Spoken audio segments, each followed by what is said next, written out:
বাংলাদেশের বর্তমান রাজনৈতিক পরিস্থিতি দেশটির অভ্যন্তরীণ বিষয়, এই নিয়ে কোনো মন্তব্য করা সমীচীন নয়, এমনটাই জানিয়েছেন ভারতের পররাষ্ট্রমন্ত্রী এস জয়শঙ্কর। তবে প্রতিবেশী দেশ হিসেবে বাংলাদেশের সঙ্গে স্থিতিশীল সম্পর্ক রাখতে আগ্রহী ভারত। এদিকে কেমন স্ট্যাটাসে পলাতক সাবেক প্রধানমন্ত্রী শেখ হাসিনা ভারতে আছেন, সেই বিষয়ে এখনো কিছু জানতে চায়নি বাংলাদেশ। নরেন্দ্র মোদী সরকারের তৃতীয় দফার শাসনের ১০০ দিন উপলক্ষে ভারতের পররাষ্ট্রমন্ত্রী সুব্রামানিয়াম জয়শঙ্কর মঙ্গলবার কথা বলেন এনডিটিভির সঙ্গে। গণমাধ্যমে কথা বলেন পররাষ্ট্রনীতির বিভিন্ন বিষয়ে। সাক্ষাৎকারে উঠে আসে বাংলাদেশ প্রসঙ্গ। শিয়া বাটার ও ভিটামিন ই সমৃদ্ধ lily glam beauty soap. Lily, always beautiful.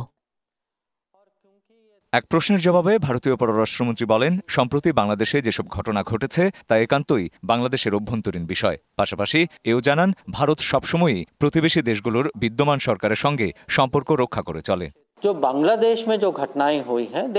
বাংলাদেশে যা চলছে সেটা তাদের অভ্যন্তরীণ বিষয়। প্রতিবেশী হিসেবে তাদের সাথে আমরা স্থিতিশীল সম্পর্ক চাই। দুই দেশের বাণিজ্য ও জনগণের সাথে সম্পর্ক ভালো, আমরা এটা বজায় রাখতে চাই।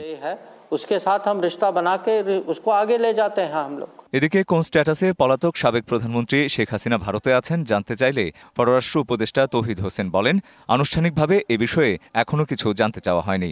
আরও বলেন, ৪৫ দিন পার হলেও দিল্লি চায় বলেই শেখ হাসিনা সেখানে আছেন। সবকিছুই শুধু আইন দিয়ে চলে না। অনেকেই তো মার্কিন যুক্তরাষ্ট্রে গিয়ে ২ বছর থেকে আসছে, তাদের কি ৪৫ দিনের মধ্যে কি তাদের কাগজ সব শেষ হয়ে গেছিল? হয়নি।